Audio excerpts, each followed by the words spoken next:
everyone, and welcome to the latest creative conversation from Into Creative and Scots Whay Hae. And today I'm joined by screenwriter, playwright, actor and novelist Linda Duncan McLaughlin. Hello Linda. Hello Ali.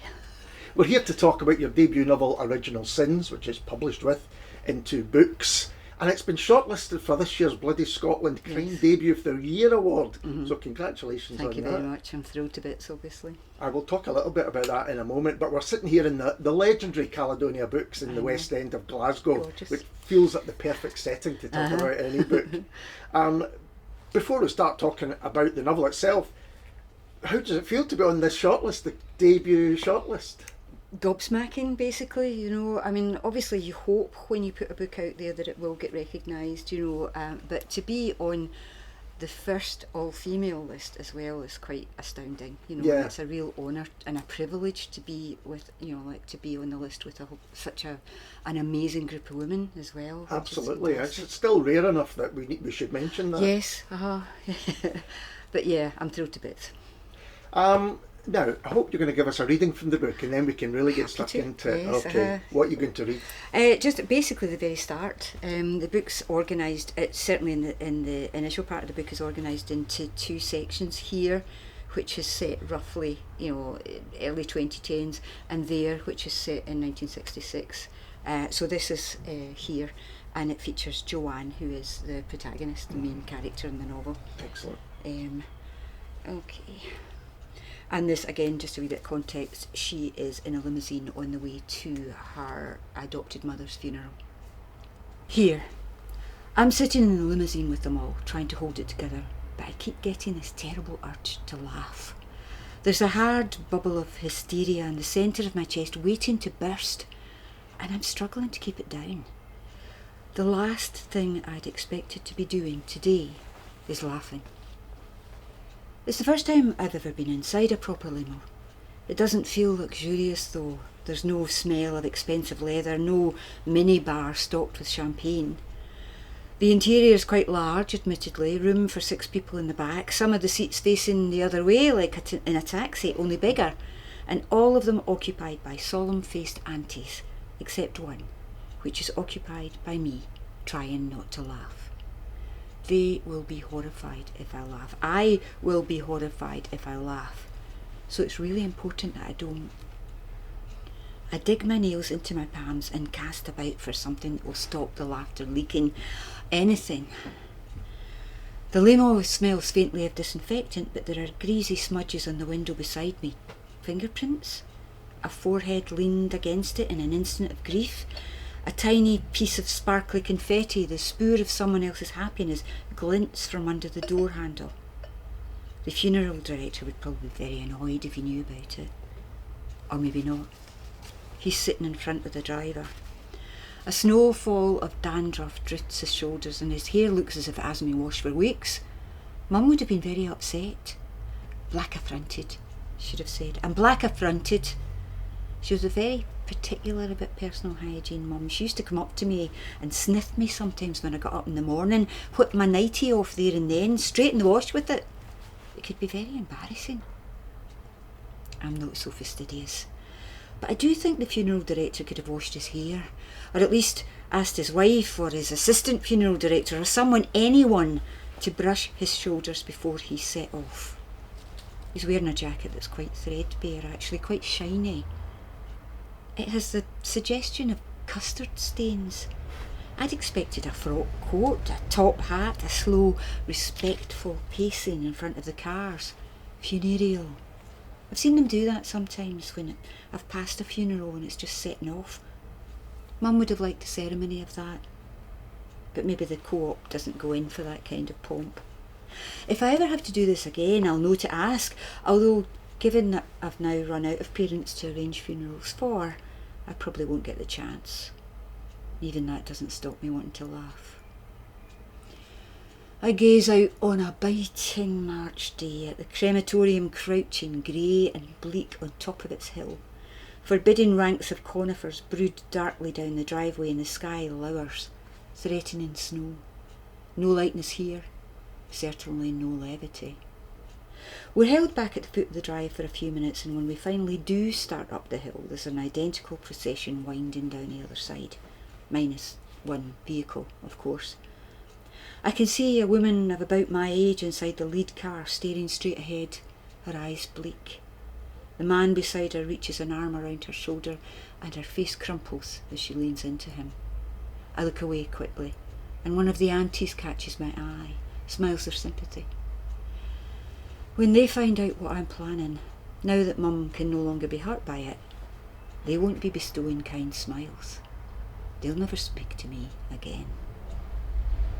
That's fantastic, thank you so much. And it's a perfect introduction because you get a sense of Joanne, you get a sense that there's family involved, and you get a sense that it's a complicated situation. So it really does set it up well. Could you give us an overview of Original Sin? Well, it's about Joanne, who is adopted and who's quite a prickly character. She's always found it really difficult to relate to other people. But she's made a promise to her adoptive parents that she will never look for her birth parents. And when her mum dies, her dad's already dead, when her mum dies, she decides that she's going to go looking for them. But the difficulty is that what she finds is not what she would have hoped to find, you know. So that, if you like, is a nutshell. Do you want me to tell you any more about it? No, we can discuss it as we go along, because it is a book where I'm very wary of giving away spoilers. You know, as the story unfolds, which is why that's such a great opening, because it just hints at a few things. But how did this become the story for your debut novel? Well, I've been working on this for a long time, and it was actually inspired by two things, actually. One was when my best friend adopted a little girl from Cambodia, and she was only 4 months old when she was adopted, and she had been basically left at an orphanage, and my friend had no information whatsoever about her background, about who her birth parents were, and we knew from my friend actually employed a detective to look, a private detective, but there was just no information at all. So we knew that the little girl, who's now a larger girl, she's 22 now, would never be able to find out about her background. And I come from quite a big family myself. I've got lots of cousins and aunties and things like that, and I spent my childhood listening to stories about the family. Right. You know? And my friend and I wondered what it would be like when you get old enough to understand, to have no history, to have a black hole where all of those stories might have been, and what effect that would have, how you would feel. And I did a lot of research on adoptive people and their stories, and not everyone, but a lot of them said they felt, you know, like disconnected. They didn't really know who they were because they didn't have anything to hook it on. Yeah. You couldn't do that thing, oh, you know, like she's just like her granny, or the way she looks at you, that's her uncle over the back or whatever, you know.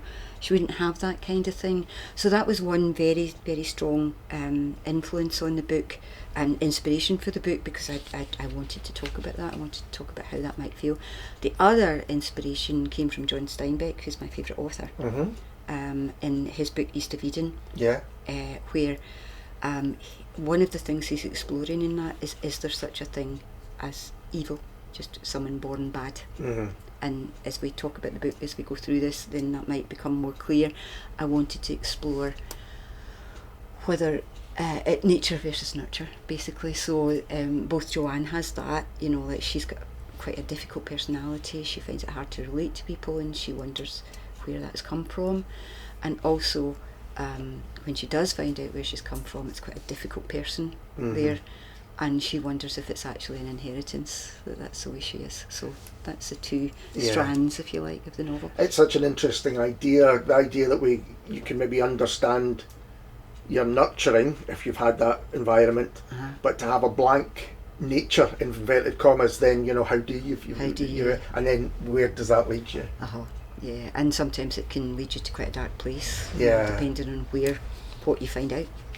So was the research into that quite difficult? Because you must have heard a few stories that were problematic. I did, yeah. I read a lot of adoptive people's, biographies, And in terms of researching, I did research, well, like this is a spoiler, but there is a serial killer character in the book, and I did quite a lot of research into serial killers. And there was all sorts of research I was doing. I was like researching Glasgow in the 60s, and of course there are serial killer characters in Glasgow in the 60s that to some extent, they're not, none of the characters is Bible John or Peter Manuel, but those were in my thinking, what they did and how they lived their lives was in my thinking as well. And also that particular character grew up in a Glasgow in the 40s and 50s, and that influenced him, The kind of looking behind, there's always a story. Yes. That's the thing, there's always a story. And whether what he had experienced made him the way he was, or whether that was a nature thing. You can go back and back and back and back. Yeah. I think it's interesting, some people don't want to look into the story, just say, as you say, this person's bad. Or an adopted person goes, I'm not interested. And one of the books I read was Red Road Dust, Jackie Kay, and she wasn't interested in finding out about her birth parents until she was pregnant. And she was being asked questions like, is there any history in your family of X? And she thought, I don't know. So she wanted to find that out. Well, I was thinking that when you were speaking about looking back, it's not just that you maybe want to understand yourself psychologically, but maybe even physically. Are there hidden surprises? Yeah, I mean, is there a history of some particular disease in your family, that manifests itself, in a later age? You might want to know that. Yeah. So they often say, particularly about debut novels, write what you know. How much of what you know did you bring into this novel? That's a really good question. Obviously I'm not a parent myself, I'm not adopted. I don't, as far as I know, have a serial killer either in me or in my background. But yeah, it's not so much write what you know, your own situation, it's write what you know about. And I think, as you said at the beginning, I'm an actor as well, and I'm used to inhabiting characters who are different to me. And as an actor, you have to find the connection, the bit of you that is Medea or is, Lady M, or whoever you happen to be playing. So I think my understanding, writing what I know is in this book is my understanding of what it might feel like as an actor, if you like, how it might feel to be a person in that situation. That's really interesting, because I wanted to ask you, it's very much a character-driven novel in that sense. It's a tight plot as well, and a very exciting one. But with this central character of Joanne, in terms of, did you have her voice in your head like you might do for a character that you're playing? I kind of do, yeah, and it wouldn't be me who would play her. Do you know? Obviously, I'm the wrong age anyway. But and as you know, I'm a screenwriter, and I have worked on a screenplay for this. And when you're writing a screenplay in particular, you have to have voices in your head. So it doesn't necessarily attach to a particular actor, but what our delivery is like. If you know what I mean by that. Yeah, and it's the same with all the characters. Actually, you hear them. I wanted to ask how writing a novel differed from writing for stage or screen, if it does. It does, yes, it does. In terms of the physical product, it's very different, because with a novel, you've actually got it in your hand. Yeah. As a playwright or a screenwriter, it's ephemeral. The performance is there and it's gone. And a play, for instance, no two performances are the same, because the audience is there and the audience feeds the performance. So before I was an actor, I used to think this would be boring to do exactly the same thing every night, but it's not, because it's different every night. It's never the same. It's never the same. So for playwriting, but it's like you can't go back and see that again, even if it's recorded. It's not the same. And with a screenplay, obviously, if you're writing for television in particular, that will be there now. You can go back and watch it on catch up or whatever. But again, it's not a real thing. It's not a tangible thing in your hand. Yeah. Where a book is. Now that this is done, it's out there, and even if half of it gets pulped, hopefully not, there will be copies of this. Yeah. Long after, hanging about in bookshops like this. Yes, long after I did that. Yeah, I'm waiting to see the first one in a second-hand bookshop. So it's different, and it's different in terms of with a book. you have the whole thing. You know, you can write the inside of a person's head, you know, what their interior monologue. You can't do that with plays and screenplays. Obviously you can write soliloquies in a play, but it's not the same. You can't write the same amount, and a lot of this, particularly in the Here story, it's in Joanne's head. We're looking through her eyes because it's written in the first person, present tense as well. So we only know what she knows, and you can't. Obviously, you're going to be talking in the present tense in a play or a screenplay, but it's not the same because the audience isn't inside. They're not privy to your personal thoughts. The interior monologue. Yeah. You said something really interesting earlier about delivering. You know, I imagine how lines may be delivered, because I think many writers won't have that because you deliver lines yourself. You know, you think about almost the rhythm of how someone speaks, all of those things. So I hope that the dialogue is sharp. Yes, absolutely. I should be able to write dialogue by now, you know, but that's for the audience to decide. Now, as I said, I'm wary of spoilers with this book, but there is a second narrator who does emerge. Can you talk at all about that, or would you rather not? I think we should talk a little bit about him because he's important, you know, and this is James, who's Joanne's father, and he talks in a different voice, and again we're kind of inside his head, but he talks in the second person, so he talks as you. He's talking about himself, but he's using you, and we do this all the time. You know, we don't, in spoken speech, you do it all the time, you use the you, but you don't think of it as second person, you think about it as I'm talking me, you know, but when it's written down it can be kind of disconcerting. Well, because it's still quite rare for people to use second person narrative. And I wanted that because he's a different kind of character. He's not easy to know. I don't think he even knows himself, you know. So he can describe himself almost from the outside, which is a really odd thing to do. Absolutely. In the way that with Joanne, almost everything's out there, how she's feeling, how when she's angry, when she's disappointed, whatever it might be. But here you've got this really enclosed voice, which kind of makes it the other person. Yes, he's very other. He's not, and he's other. I hope the reader feels he's other as well, you know. But I didn't want him to be a monster. You know, what he does is monstrous, but I want people to be able to go, okay, I understand where that's coming from. Not till the end of the book, perhaps. You know, I don't get the full picture of what James is or why he is the way he is. But I want people to not warm to him, because I don't think it's possible to warm to him, but to be with him and not just to go, oh, I can't listen to this guy, I can't be near this guy, you know. Do you think you have to have some empathy to be able to write him? Yes. It's like, you know, again, going back to acting, in order, you have to believe the baddies have a reason for how they are. It may be a completely mad reason, it may be a reason that no one would actually agree with, but they have to agree with it. So if you're the Wicked Witch, you have to believe that you have an absolute right and reason to be the Wicked Witch. Otherwise, you're commenting the whole time. You're going to look how bad this person is, you know, and you can't play it like that. You've got to believe them from the inside that they are the way they are because that is how they are. You know. I always think Dracula's the classic novel for that. You know, this charismatic, terrible person, but you know, there's that sympathy for him. And there also has to be, because Joanne and James sort of connect, you have to believe that that's possible, you know. And if he's just a monster, that wouldn't be possible. You know, we've got two themes that we've kind of looked at now: the kind of evil that men, in this case, the evil that men do, and also the adoption things. These are two difficult subjects. Was it quite a difficult book to write? Bits of it were, you know. I think I didn't start off writing a two-strand story.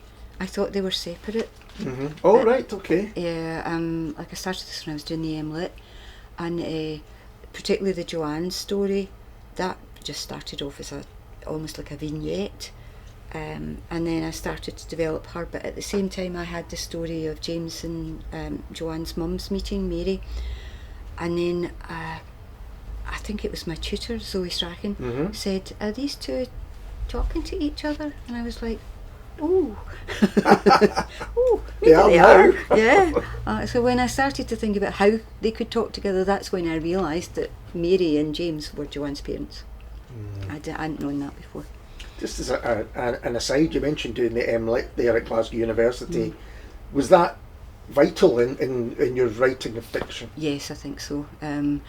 At the time, Michael Schmidt was the professor, the course leader at that time, and he is a fantastic poet, you know, a world-renowned poet.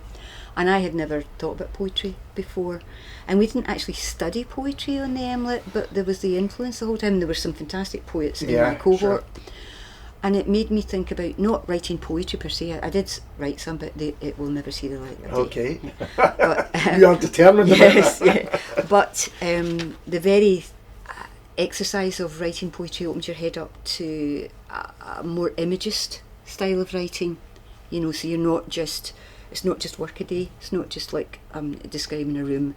There's more imagery in my writing because of that. Right. Than there was before. And I credit the MLit as being instrumental in that.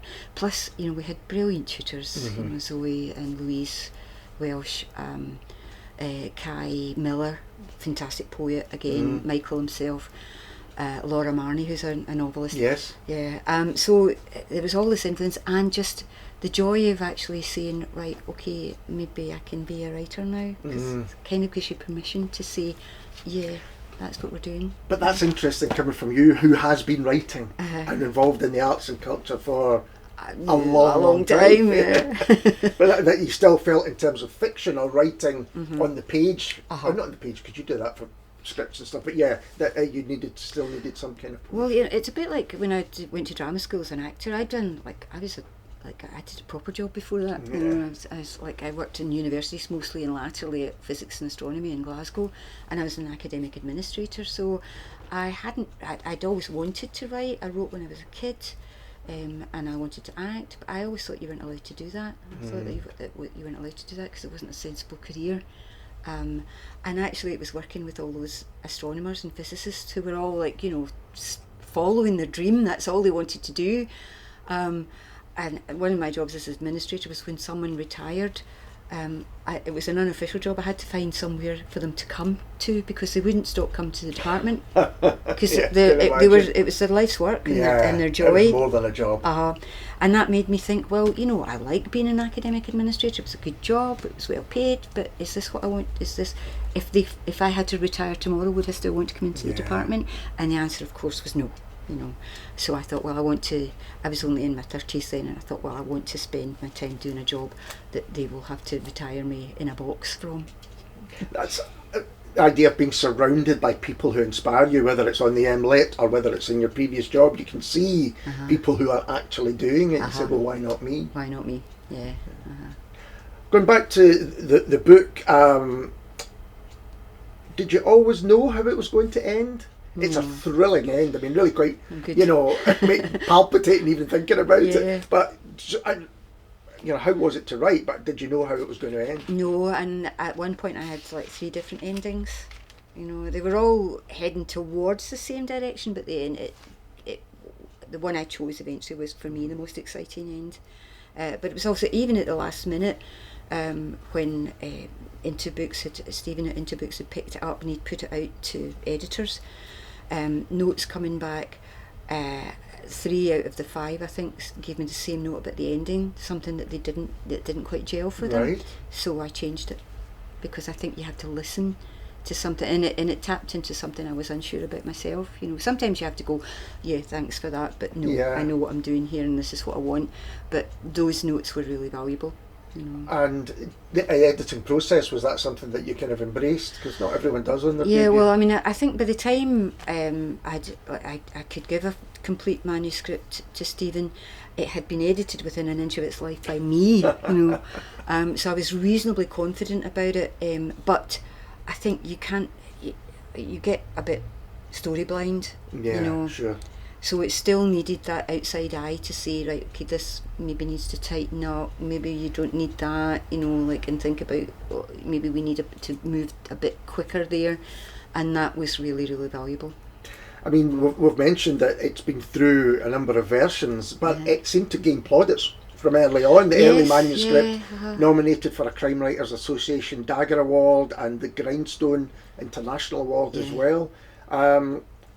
So you must have known at the start there was something in here which had appeal. I did. I thought. I mean, those are very reassuring. Yeah. Those kind of things, particularly the CWA one, because it's the Crime Writers Association, obviously, and it made me think, well, there must be something here that's working. It was still, a journey after that to get it picked up for publication, but it gave me the impetus to keep going. And in terms of there'll be lots of people listening and watching this who they may even have a novel there ready to go, but they don't know that next step. What advice would you give them to kind of get it published? Well, I think you have to put it out there for one thing. If you know any publishers, hit them up. But also persist. If you believe that what you've got in your hands is a good novel, a good piece of writing, don't be disheartened. Because it can take time. And actually, you only really need one publisher to believe in it. Yeah. I mean, obviously, if you get a 10-way auction going, fine. But you don't need that. You just need someone to believe in it and to believe in you, and to take it to that next stage. And be prepared to say to you, to take it to the editing stage as well. Because it's never perfect. Even now, I would, if I was to go back, I would be changing things again. Really? Probably, yeah.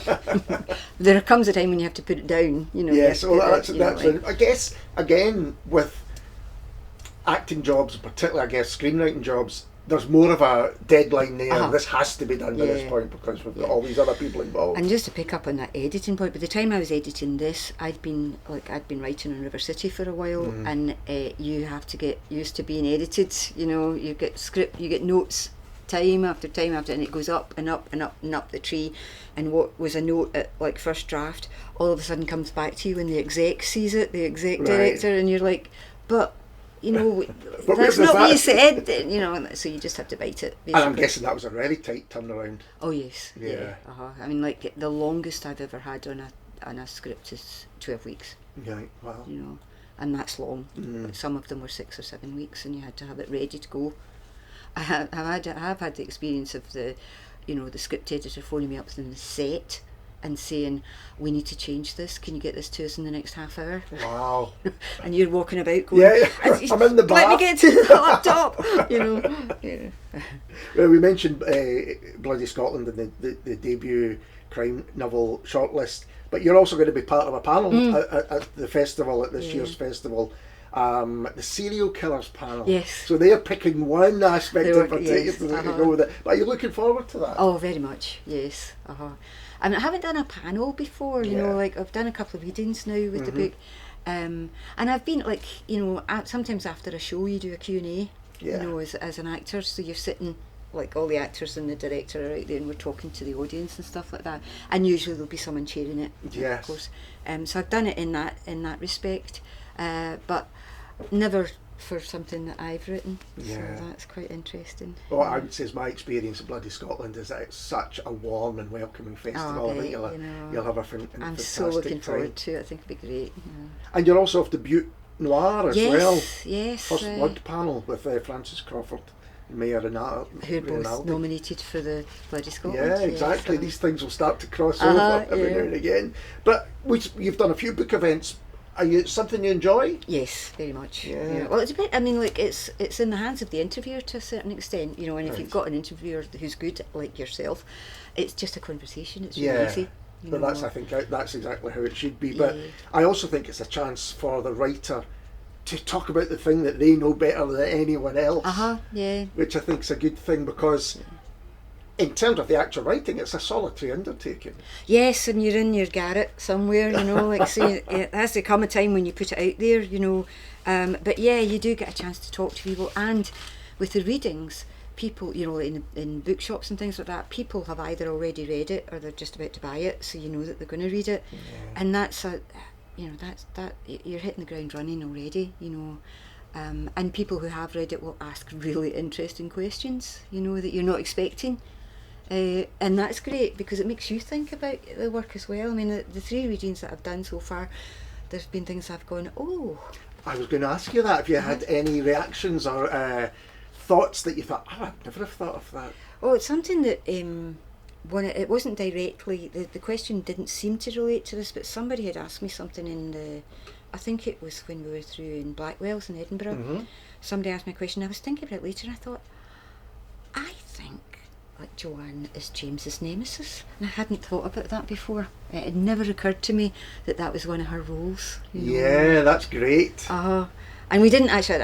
I spoke to George, who was interviewing me. We were up at Books at the Green, and I said to him, this thought, and he said, "Oh, do you want me to ask about that?" I said, "No, because I haven't really thought it through." But it's great when something like that comes up, or someone asks you. I mean, there's elements in the book which are questionable to some extent, in terms of Me Too and grooming.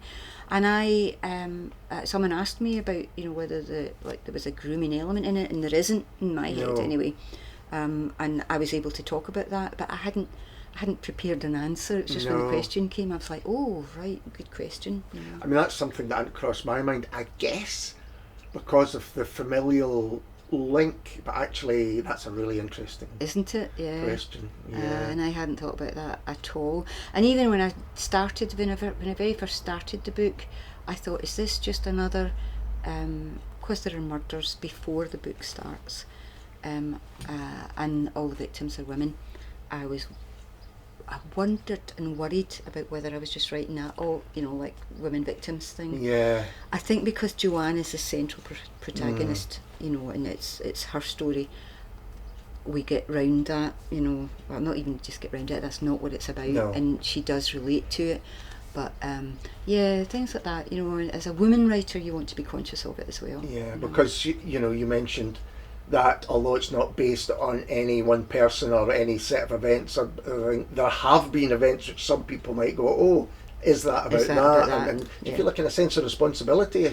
Yes, and I think you have to be responsible, and you have to treat your characters, whether they're like in the book per se or not, you have to respect them. Everybody's a person, and everybody has a story and a right to be respected within the story. So yeah, it's really important to do that. And apart from the central characters, it's populated with a great cast, to put it that way. How do you approach doing that? How do you approach adding aunts and, especially when it's such a complex family situation? Yeah, I think, if you're lucky, it arises out of the story. Yeah. But if you think, like one character in particular, Neta, and it was partly to do with the stuff that Stephen was saying. She's such an interesting character, and he wanted to see more of her. Right. And I thought, all right, okay, I can see where we can actually, we've got more I can say about her. And like these are not characters that are based on my aunties, but to make that very clear, or my cousins. Was there anyone saying, no, thankfully. But there are elements of particularly there's a very warm character in it who's like she is a reflection of at least one of my aunties. She's probably an amalgam of most of them actually.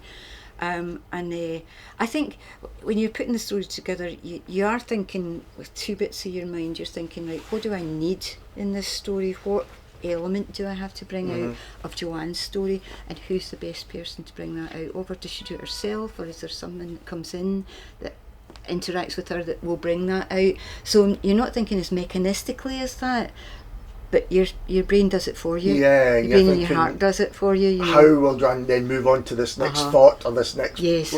Yeah, and sometimes if it's Joanne herself, sometimes she'll do something, and I know this sounds weird to people who don't write, and it sounds as if you make it, it's a bit woo-woo, but sometimes the characters just do it. Well, I was going to ask you that. Do your characters surprise you? Oh God, yes.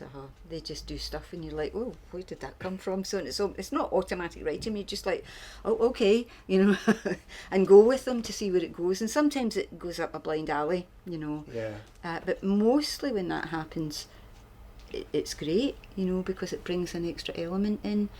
And it is a bit magical, I suppose, because you've created this character who's begun to live in you. And they have a life of their own, Otherwise, they're dead on the page. And is that something else that's different from writing scripts or from others, or even taking on a role yourself? Is that there's always another person involved here? Yeah, it's screenwriting for something like a big continuing drama like River City, yes, it's very different to that because you haven't made up any of the characters. Yeah, you know. yeah. If you're lucky, you do you might have a storyline meeting where you pitch characters, but the chances of you actually getting to introduce them or do that, you know, like write them in a scene that you've envisaged for them are quite slim because there's loads of writers involved. Plays, you have a little bit more leeway, you know, particularly at the beginning, because again it's a little bit like writing a novel in that respect because it starts with you, it's your story, unless, you know, the Travers has said, can you write a play a bit blah, yes. which they never do. Very rarely do, although you sometimes get a company that I write for in cahoots, their acting company will tell me what they want to play about. Okay. Yeah, and they send you a list of 50 things and you then have to choose one, which is brilliant in one way and terrifying in another because you're looking at a list of 50 things. That's going, a lot. oh my god. But so you might I've written 2 plays for them so far, and one was about Glasgow 850. Right. They just said they want a play that's about Glasgow 850, and the latest one was about a play about a society where you're not allowed to laugh. Right. So I had the subject, but they didn't tell me who was to be in it or what characters were going to be doing or what the story was. They just said that's the central premise, write that. So I had leeway to write the characters, you know, and I will sometimes when I'm writing a play think, oh, I need someone else in here, you know. Who's the best person, who can I bring in? So writing the novel, you still needed other characters, but you were in control of what they said and what they did and all of those things. And do the characters, perhaps particularly the central characters, stay with you once you've finished it? Do you think, oh, I wonder what Joanne's doing now? Or? Yes, yeah. I think they do because you've lived with them for so long, you know. I don't necessarily sit down and think, oh, what could the sequel be? Because you know, I don't think I want to go there actually. But it does feel like a standalone. I think it's standalone. Yeah. But yeah, every now and again you get just a shade of Joanne particularly. She's very close to my heart, I suppose. Did you consider it a crime novel when you were writing it? Well, weirdly, no. You know, I don't really know what it is. I think it's a kind of like psychological family drama thriller kind of thing. Yeah. But I'm certainly not going to say no to a nomination. You know, and I actually think that the genre of crime is so all-encompassing now. Really, can embrace all sorts of things. You just have to look at your novel and the other novels on that shortlist. They're all really very, very different. Very different, yeah. And I mean, it used to be a crime novel. You thought, oh, police procedural, detective novel. It's not like that anymore. No, exactly. And they nearly all had the same covers as well.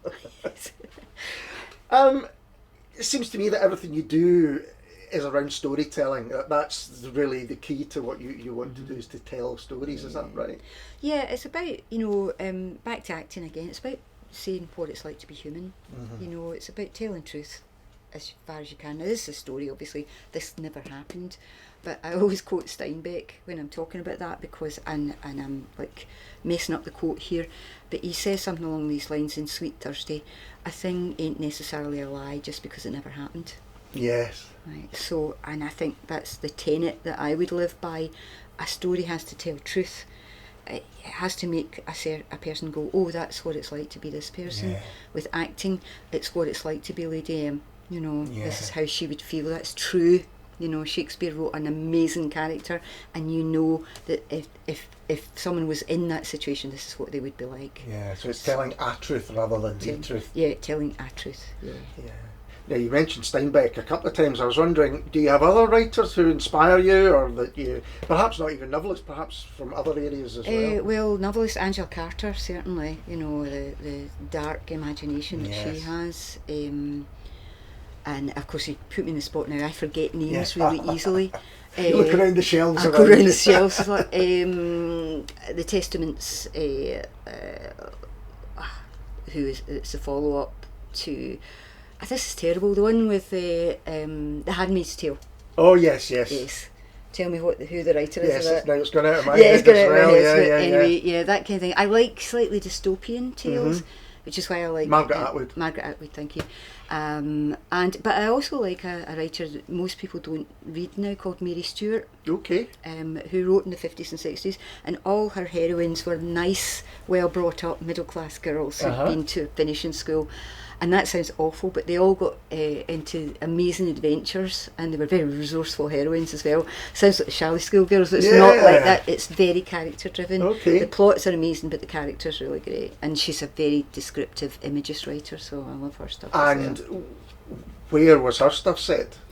All over like there's one in Corfu. A lot of them are in Greece, actually. Right, okay. Yeah. Corfu, there's one in Crete. There's one in Rhodes.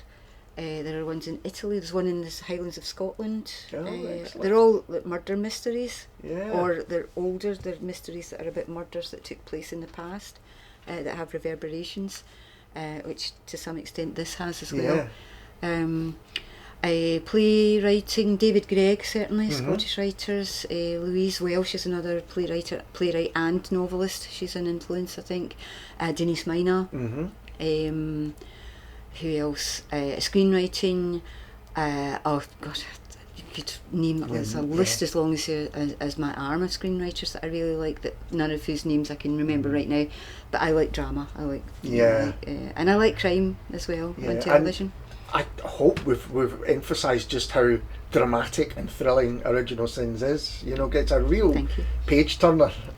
You know, although sometimes you're scared of what's going to come on the next page. But, and in terms of getting published, first of all, on the MLit, did they give you some advice about what the process might be? Not really, not practical advice. No, the MLit was just writing for writing's sake. If you like, you know, I mean, like they do talk about it, but not how do you send it out? What should you send out? That was more. I did a masters in television writing after the MLit, right? And they had more like practical advice. That's a very practice-oriented class. I mean, like of course, I mean the MLit is practice. It's not academic. Well, it is academics, University of Glasgow, and it's mostly about literary fiction, I guess, but. They were more about write what you want to write. In the MATV, it's write for television fiction. It's a specific. So going back to the publishing process, was there anything about it that surprised you? Did anything surprise? I don't know if it did, partly because I suppose I'd sent it out, like my agent in London had sent it out to so many people. You know, surprised me that Into Books picked it up. There you are. That's a surprise. I was like, hurrah! And I'm really interested that Zoe Strachan said to you, are these two characters which are speaking to themselves. So how did you bring them together? I think I always knew I was aiming towards the middle of the book, right, where the two narratives collide. So to some extent I was writing that here and near their narrative slightly and separately, but I always knew they were heading towards each other. Once I'd realised that Mary and James were Joanne's parents, I was heading towards it. So there is a moment in the book, as you know, where they absolutely do collide, where Joanne goes to her aunt's and says, I've found out this information, because she doesn't know that Mary and James were her parents, and she doesn't know a whole lot of other information about her background that her adoptive family have kept from her, which I won't give a spoiler for. No. So when did I realise? I think I knew I was going to try to bring them together. I didn't know how yet, but it was by the time I got to the latter end of Mary and James's story, I could see how they were going to start to talk to each other. And we mentioned that the characters have stayed with you, but it's probably going to be a standalone. Is there anything you can tell us about them? Have you got anything that you're working on at the moment? Well, I haven't talked to Stephen about this yet. Okay. But I do have a couple of ideas. One is very much a crime book, a crime thriller, I think, and the other one is more a kind of, it's not fantasy exactly, but it's kind of dystopian, and it's about nearly all of my writing's about identity. Yeah. Right. So Joanne is struggling with knowing who she is, and in the crime thriller one I'm talking about, it's an undercover cop who struggles with the fact that she is an undercover cop, and her family have no knowledge of that, and that they don't know that's what she does. They think she's an eco activist, but she's actually policed with. She's monitoring Oh, that's interesting. That's quite current as well. Yeah. And the other one, it's about a young girl who is studying physics at Glasgow, which takes in genetic engineering, and she doesn't know that she herself is a subject of a genetic experiment that took place 21 years ago. Something we haven't spoken about, what you mentioned there about Glasgow, is the strong sense of place in Original Sins. Really strong sense of place. You're in, where we are now, in the West End, different parts of Glasgow, and then Butte later on. Yeah, I mean, do you think it's important to have a real understanding of the place as well as the people when you're writing? I think so, because it can come across as inauthentic, you know. I mean, obviously, you can make stuff up. Yeah. It doesn't have to, like, your version of the Byres Road doesn't have to be exactly like the Byres Road, but it has to be good enough that people who know it well don't get jerked out of the reality. Yes. You know. Yeah. And the same with Butte. I know it quite well because my grandparents had a holiday flat over there, which Joanne's borrowed for her story. And I spent childhood holidays there, but I also have been back a lot lately because my friends have a flat over there now. And I've worked over there for the pavilion, the Rothsay Pavilion, doing drama workshop over there. So I spent a couple of summers going back and forth on the ferry every week, which was fantastic. So I need to know Butte well, although there are elements there that I've put in that one of my friends who knows Butte well said, they don't have one of those, and I said, I know, but they do in this story. Yeah, it is difficult, absolutely. But one of the things that really struck me was the strong sense of place, and you mentioned that you've been working on a screenplay as well. Well, that's a great start, isn't it, when you have, I can see the scenes and all that, but what does that entail? I mean, you'd have to cut things. Oh yes, you have to cut considerably. I mean, like, this is a 82,000 word book, and the story itself would probably be 2 or 3 episodes, I think, at the most. So you have to cut, you know, you have to throw babies out with the bathwater, you know, and you have to get to particularly when you're writing what would be a thriller television, you've got to get a hook at the end, so you can't meander, you know. I can guess that would be difficult because Joanna's got such fantastic dialogues language that's been used, you know. You're in your first, you know, phrase, black affronted, which is a great old phrase, and there's lots of that throughout the book, you know. She's got a real strong voice. Yes. You know, so you totally get a picture of where she's from, who she is, and the irony being the idea of identity is she's not quite sure herself who she is. I think we get an idea of who she is. Hopefully you do. You know? And place and character, they're the most important part. You know, you have to have your readers believe in that. And obviously, we've mentioned it a few times now, you've done quite a few different roles across the arts and culture in Scotland, and I was wondering what changes you've kind of seen over the years. Well, I mean, I'm also involved in the Scottish Society of Playwrights, you know, and I mean, when I started writing plays, which isn't that long ago, actually when I started acting, there were loads of small companies, loads of little theatre companies that were just making work. Everybody was making work, you know. You could, like, I worked constantly when I left drama school. I mean, I was getting paid buttons, but it didn't matter, you know. As long as it kept me and the cat fed, that was all we needed, really. So there were loads of little companies, and a lot of them disappeared over the years, and that meant that the touring circuit changed, theatres changed, you know, like what had been a small theatre in, I don't know, like Lochinver, that used to take all the touring shows.